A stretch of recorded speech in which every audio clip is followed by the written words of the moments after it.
여러분, 돈은 우리 삶 속에서 때려야 뗄 수 없는 도구입니다. 아침에 눈을 뜨고 하루를 살아가는데 필요한 밥 한 끼, 따뜻한 옷 한 벌, 편히 머물 집 한 채, 모두 돈이라는 수단을 통해 유지됩니다. 그래서 사람들은 평생을 돈을 벌고 모으는데 힘을 쏟습니다.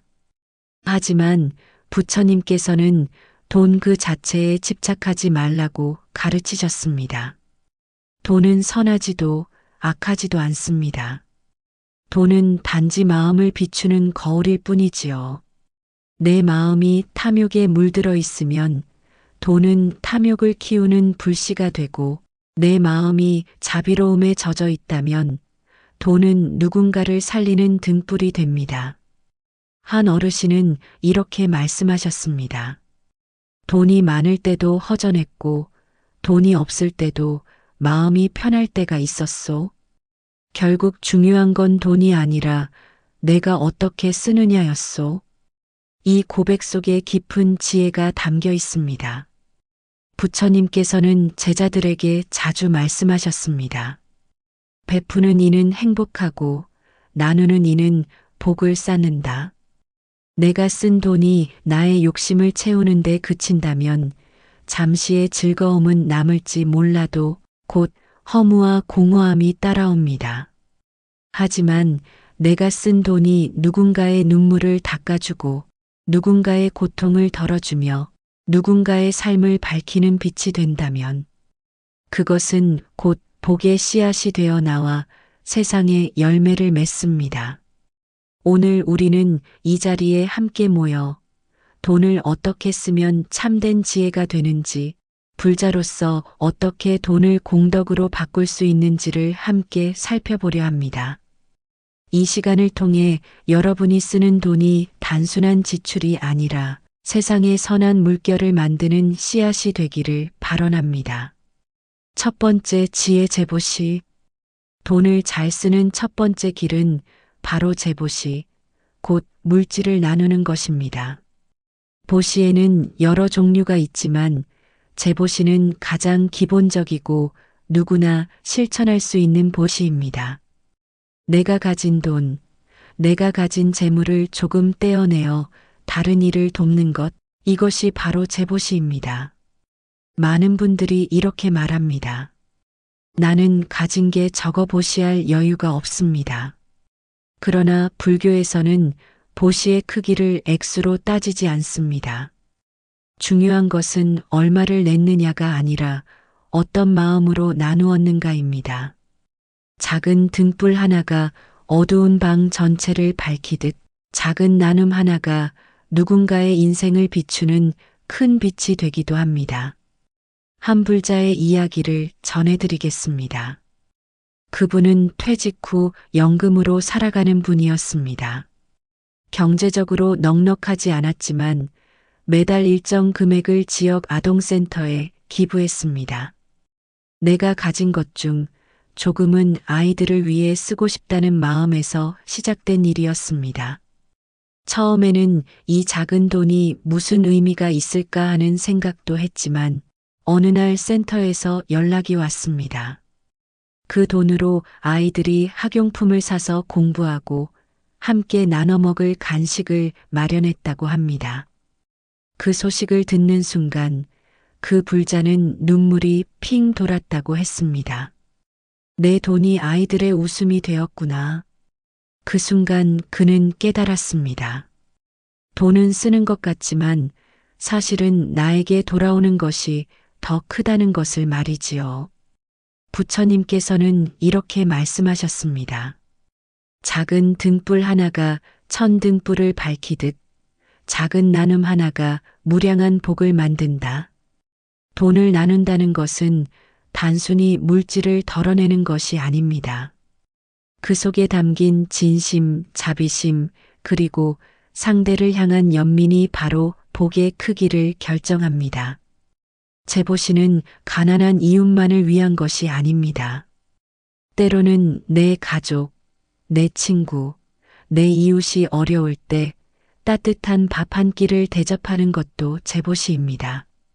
시장에 가서 노점 상인에게 흥정하지 않고 값을 기꺼이 내주는 것도 제보시입니다. 심지어는 길에서 만난 모금함에 동전을 넣는 그 순간에도 복은 쌓입니다. 이렇듯 제보시는 거창한 것이 아닙니다. 나누는 마음, 돕고자 하는 의지, 그 마음이 담긴 작은 실천이 바로 복을 짓는 첫걸음입니다. 내가 가진 것을 조금 덜어내면 그 자리에 세상을 향한 자비의 씨앗이 심어지고 그 씨앗은 언젠가 반드시 내 삶에도 넉넉함과 평안으로 돌아옵니다. 그러므로 여러분, 돈을 쓸 때마다 잠시 이렇게 자문해 보십시오. 이 돈이 나의 욕심을 채우는가 아니면 누군가의 고통을 덜어주는가? 이 물음 속에 제보시의 지혜가 숨어 있습니다. 두 번째 지혜 법보시, 지혜와 배움을 전하는 길. 돈을 잘 쓰는 두 번째 지혜는 법보시입니다. 제보시가 물질을 나누는 것이라면 법보시는 지혜와 가르침을 나누는 것입니다. 불교에서 가장 높이 평가되는 보시가 바로 이 법보시입니다. 왜냐하면 물질은 잠시 배고픔을 채워주지만 지혜는 한 사람의 인생을 바꾸기 때문입니다. 부처님께서도 제자들에게 이렇게 말씀하셨습니다. 재물로 베풀면 한 끼를 살리지만 법으로 베풀면 생을 살린다. 이 말은 돈으로 밥을 사주면 하루를 살릴 수 있지만 지혜를 가르쳐 주면 그 사람의 평생을 바꿀 수 있다는 의미입니다. 그렇다면 현대의 불자인 우리가 어떻게 법보시를 실천할 수 있을까요? 많은 분들이 나는 법을 설할 능력이 없다며 주저합니다. 그러나 법보시는 반드시 큰 법문을 설하거나 경전을 강의하는 것만을 의미하지 않습니다. 지혜를 전하는 모든 행위가 법보시입니다. 예를 들어 자녀에게 올바른 소비 습관을 가르치는 것 역시 법보시입니다. 돈은 쓰고 남기는 것이 아니라 바르게 쓰고 함께 나누는 것이다라는 가르침을 몸소 보여주는 부모의 모습은 무수한 말보다 더 큰 법보시가 됩니다. 또한 내가 읽은 좋은 책을 이웃과 나누거나 지혜로운 글귀를 전해주는 것도 법보시입니다. 심지어는 누군가가 힘들어할 때 불교의 짧은 가르침 한마디를 들려주는 것, 그것이 바로 지혜를 나누는 법보시입니다. 한 불자는 평생을 작은 서점을 운영했습니다. 큰 돈을 벌지는 못했지만 그는 가게 한쪽에 늘 불교 서적을 꽂아두었습니다. 손님이 책을 사러 올 때면 가끔 작은 책자를 덤으로 주기도 했습니다. 그는 말했습니다. 이 책 한 권이 누군가의 마음을 살릴 수도 있지 않겠습니까? 그 작은 정성이 바로 법보시였습니다. 돈으로는 크지 않은 나눔이었지만 그가 흘려보낸 지혜는 세상에 오랫동안 울림을 남겼습니다. 법보시는 이렇게 돈을 통해서도 가능합니다. 장학금을 만들어 가난한 학생이 배움의 길을 이어가도록 돕는 것도 법보시이고, 불교 방송이나 법문을 후원하여 더 많은 사람들이 가르침을 들을 수 있도록 돕는 것도 법보시입니다. 내가 직접 설법하지 않아도 돈을 지혜가 흘러가도록 쓰는 순간 그 돈은 단순한 지출이 아니라 누군가의 인생을 밝히는 등불이 됩니다. 또한 법보시는 단순히 남에게 가르치는 것만이 아니라 내가 먼저 배우고 실천한 뒤에 그 지혜를 나누는 것입니다. 내가 배운 것을 실천하지 않고 말로만 전한다면 그것은 공허한 울림이 될 뿐입니다. 하지만 내가 직접 경험하고 깨달은 바를 전할 때 그 말은 살아있는 힘이 되어 듣는 이의 가슴에 깊이 스며듭니다. 부처님께서는 또 이렇게 말씀하셨습니다. 한 사람의 지혜로운 말이 천금의 재물보다 귀하다. 돈은 언젠가 다 쓰이고 사라지지만 지혜는 세대를 넘어 이어지고 그 지혜는 사람들의 마음속에서 다시 복을 낳습니다. 그러므로 여러분, 돈을 쓸 때 이렇게 물어보십시오. 이 돈이 단순한 소비로 사라지는가? 아니면 지혜가 흐르는 길이 되는가? 내가 낸 돈이 누군가의 배움을 이어주고 누군가의 삶을 바르게 인도한다면 그 돈은 곧 법보시의 씨앗이 되어 무량한 공덕을 쌓게 됩니다. 세 번째, 지혜 무해보시 두려움을 덜어주는 나눔. 돈을 잘 쓰는 세 번째 길은 무해보시입니다. 무해란 두려움이 없음, 두려움을 덜어주는 것을 뜻합니다. 즉, 무해보시는 내가 가진 힘이나 자원을 사용해 다른 이들의 불안과 두려움을 덜어주는 보시입니다. 우리는 흔히 보시라 하면 돈이나 물건을 떠올립니다. 그러나 때로는 말 한마디, 손 내밀어주는 작은 행동 하나가 돈보다 더 큰 힘을 발휘합니다. 왜냐하면 사람의 고통 가운데 가장 깊은 뿌리는 두려움과 불안이기 때문입니다. 부처님께서는 이렇게 말씀하셨습니다. 어떤 이에게 두려움을 없애주는 이는 세상에서 가장 큰 보시를 한 것이다. 가난한 이에게 밥을 주는 것도 소중하지만 죽음 앞에서 떨고 있는 이에게 두려움 없는 마음을 전하는 것은 그보다 더 크다는 뜻입니다.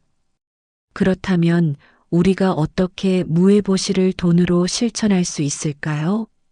예를 들어 갑작스러운 사고나 병으로 어려움을 겪는 이웃이 있을 때 괜찮아, 내가 함께 있네, 내가 도와줄게 라며 치료비 일부를 보태주거나 필요한 비용을 감당해 주는 것, 이것은 단순한 재보시를 넘어 무해보시가 됩니다.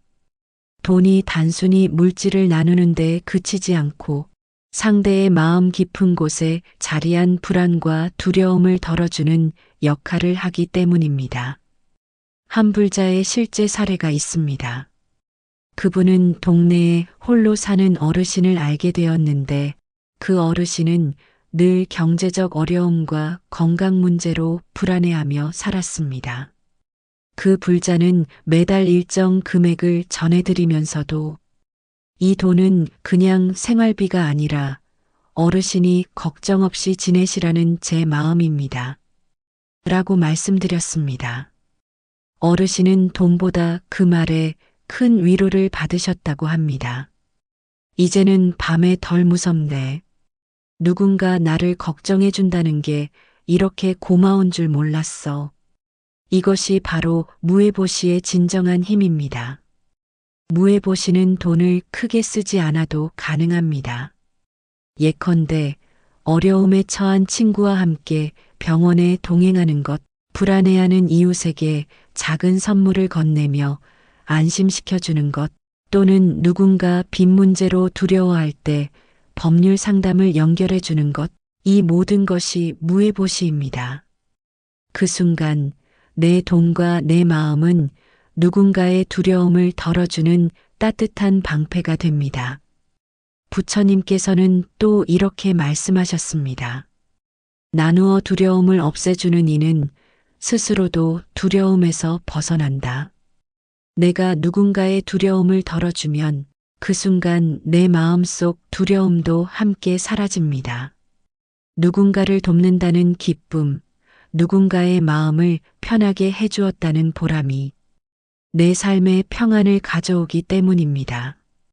그러므로 여러분, 돈을 쓸 때 이렇게 자문해 보십시오. 이 돈이 누군가의 두려움을 덜어줄 수 있을까? 만약 그 답이 예라면 그 돈은 이미 무해보시가 됩니다. 그리고 그 보시는 상대에게는 안심을 주고 나에게는 깊은 복을 남깁니다. 네 번째, 지혜 현대인의 잘못된 소비 습관 과시, 집착, 중독적 소비를 버리는 법. 오늘날 우리는 어느 시대보다 풍요롭고 또 동시에 어느 시대보다 더 많은 소비의 유혹 속에 살아가고 있습니다. 거리를 나서면 화려한 광고판이 끊임없이 우리 눈을 자극합니다. 손안의 스마트폰에서는 매일같이 새로운 상품, 새로운 유행이 쏟아져 나옵니다. 필요해서가 아니라 남들이 사니까 지금 사지 않으면 뒤처질까봐 혹은 순간의 충동을 이기지 못해 카드를 긁는 경우가 얼마나 많은지 모릅니다. 부처님께서는 탐욕을 인간 고통의 뿌리 가운데 하나라고 말씀하셨습니다. 탐하는 마음은 채워도 채워지지 않는다. 더 가지려 할수록 더 목마르다. 우리가 돈을 잘 쓰지 못하는 가장 큰 이유가 바로 이 탐욕에서 비롯됩니다. 첫 번째 잘못된 습관은 과시적 소비입니다. 남들에게 잘 보이려고 나의 위치와 체면을 드러내려고 돈을 쓰는 것입니다.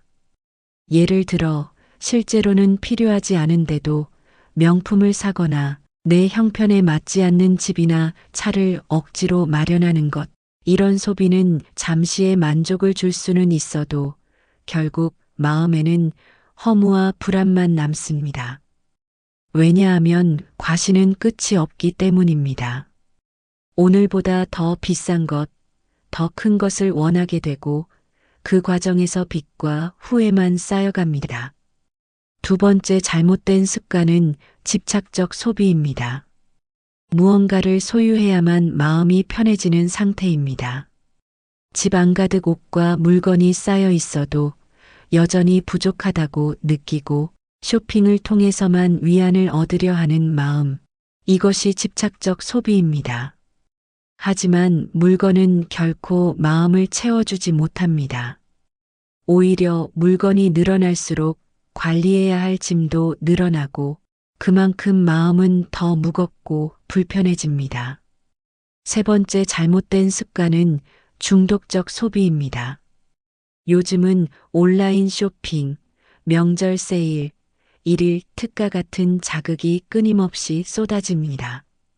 한 번, 두 번 클릭하다 보면 어느새 불필요한 지출이 늘어나고 나는 왜 또 샀을까 하는 자책이 반복됩니다. 이것은 단순한 소비를 넘어 일종의 습관적 중독입니다. 술, 담배, 도박이 중독이 될 수 있듯 쇼핑도 뇌의 쾌락 회로를 자극해 끝없이 같은 행동을 반복하게 만듭니다. 이처럼 과시, 집착, 중독적 소비는 결국 돈을 허비하게 만들 뿐 아니라 마음을 불안과 후회로 가득 채웁니다. 부처님께서는 이렇게 경계하셨습니다. 탐욕은 바닷물과 같다. 마시면 마실수록 더 목마르다. 돈을 쓰며 순간의 갈증은 풀린 것 같아도 곧 또 다른 갈증이 찾아오는 이유가 바로 여기에 있습니다. 한 불자의 이야기를 전해드리겠습니다. 그는 젊은 시절 열심히 일해번 돈을 명품과 사치에 쏟아부었습니다. 당시에는 친구들에게 부러움의 대상이 되었지만 결국 남은 것은 빚더미와 허무함 뿐이었습니다. 그는 뒤늦게 이렇게 고백했습니다. 내가 그때 조금만 덜 썼더라면 지금 내 삶은 훨씬 평안했을 것입니다. 이처럼 잘못된 소비 습관은 순간의 기쁨을 주지만 인생 전체로 보았을 때는 더 큰 고통을 남깁니다. 그렇다면 우리는 어떻게 해야 할까요? 첫째, 돈을 쓰기 전에 반드시 자문해야 합니다. 이 소비가 진짜 나에게 필요한가? 아니면 남들에게 보이기 위한 것인가? 둘째, 사기 전에 시간을 두고 마음을 가라앉혀 보아야 합니다. 충동적으로 결제하는 대신 하루 이틀 기다려보면 대부분의 경우 그 물건이 필요하지 않다는 것을 알게 됩니다. 셋째, 소비 대신 나눔으로 방향을 전환해 보아야 합니다. 내가 쓰려던 돈을 조금 덜어 어려운 이웃에게 쓰는 순간 그 돈은 단순한 지출이 아니라 공덕의 씨앗이 됩니다. 돈을 잘못 쓰는 것은 탐욕에서 비롯되지만 돈을 잘 쓰는 것은 지혜에서 비롯됩니다. 욕심을 버리고 꼭 필요한 데에만 쓰며 나눔의 길로 돈을 흐르게 할 때 비로소 돈은 우리 삶을 짓누르는 짐이 아니라 세상을 밝히는 등불이 됩니다. 다섯 번째, 지혜. 돈을 공덕으로 바꾸는 루틴 불자로서 실천할 수 있는 작은 습관. 돈은 그저 종이와 숫자에 불과하지만 어떻게 쓰느냐에 따라 그 힘은 전혀 달라집니다. 어떤 이에게는 돈이 끝없는 집착과 갈등의 불씨가 되고 다른 이에게는 돈이 자비와 공덕의 씨앗이 됩니다. 결국 차이를 만드는 것은 돈이 아니라 돈을 대하는 우리의 마음가짐과 습관입니다.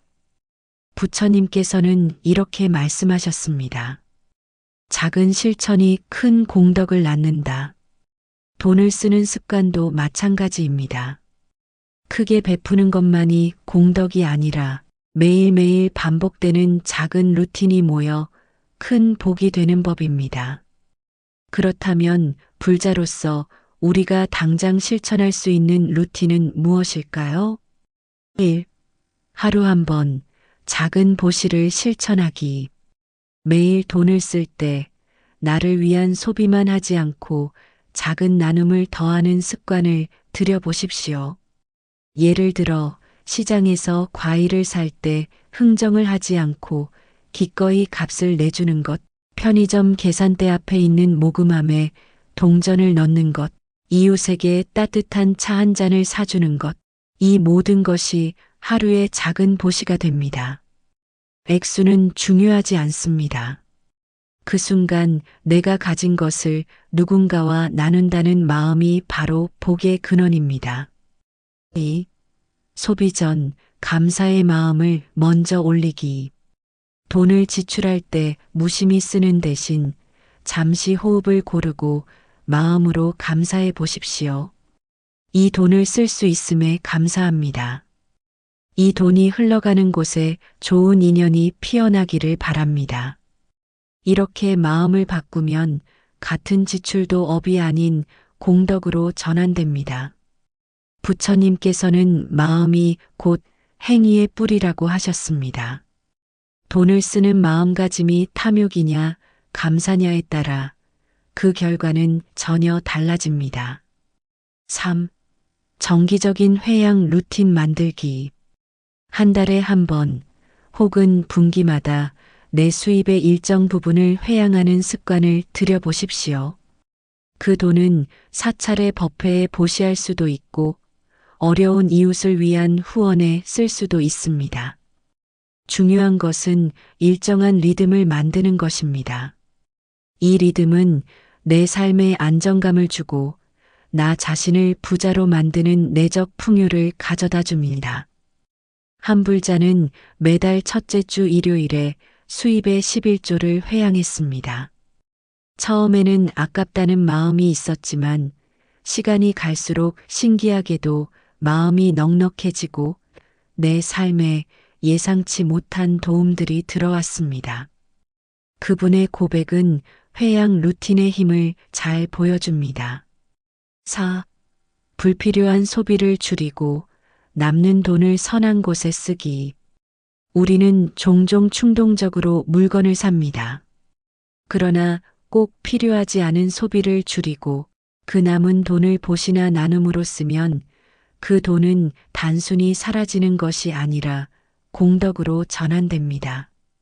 예를 들어 커피 한 잔 덜 마신 돈을 모아 한 달에 한 번 작은 기부를 하는 것, 옷 한 벌 덜 싼 돈으로 어려운 학생의 교재를 사주는 것, 이렇게 작은 전환이 큰 복으로 이어집니다.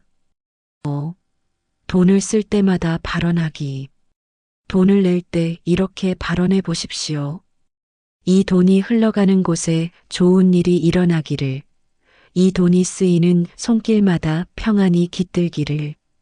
그 발언은 눈에 보이지 않는 에너지로 남아 그 돈이 닿는 곳마다 선한 기운을 퍼뜨립니다. 발언은 단순한 바람이 아니라 내 마음을 공덕의 길로 이끄는 강력한 힘입니다. 돈은 단순히 쓰고 없어지는 것이 아닙니다.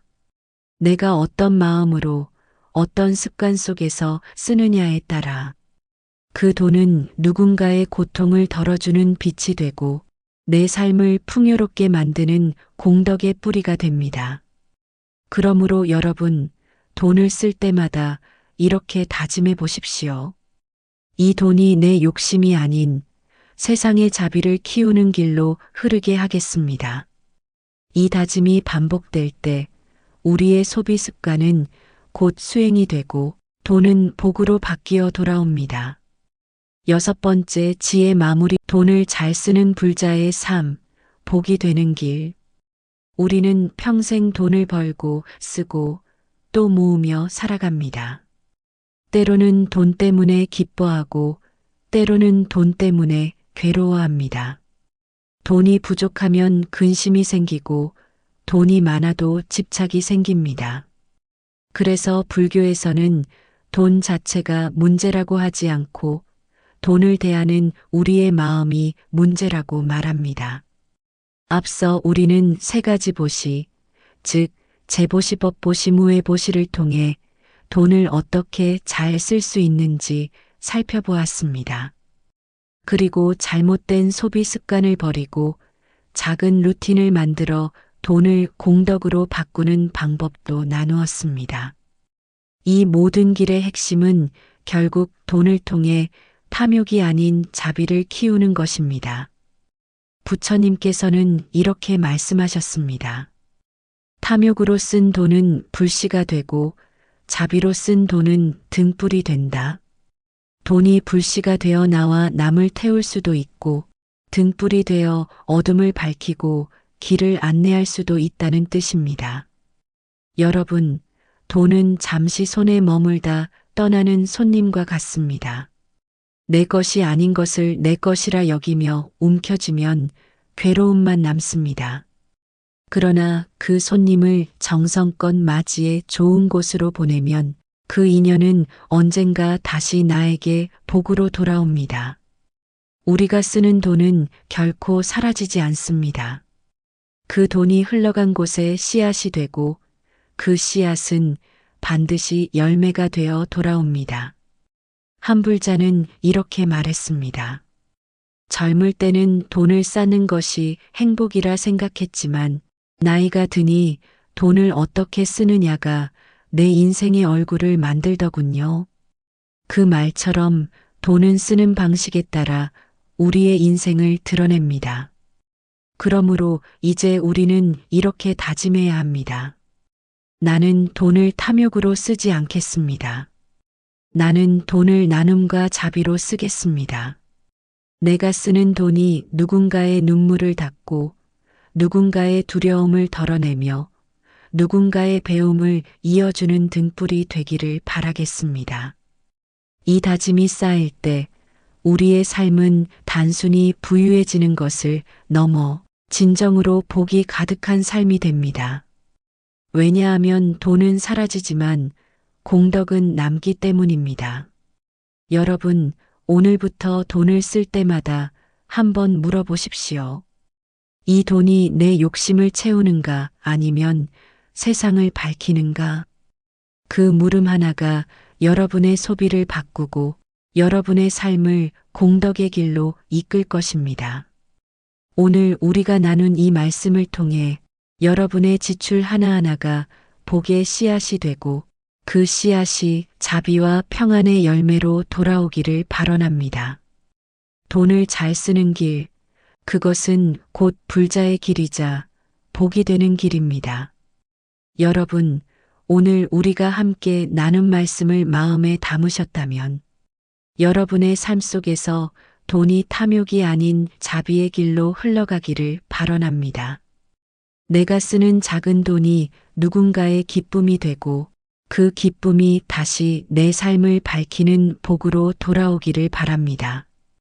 이러한 지혜와 이야기가 여러분의 일상에 도움이 되셨다면 앞으로도 함께 나눔과 공덕의 길을 걸어가실 수 있도록 해의 지혜 채널을 구독해 주시고 영상이 마음에 드셨다면 좋아요도 눌러주시기 바랍니다.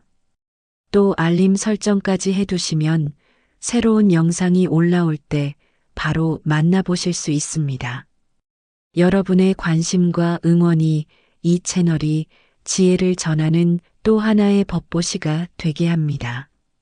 늘 여러분의 가정과 마음에 평안과 복이 가득하기를 발언합니다. 감사합니다.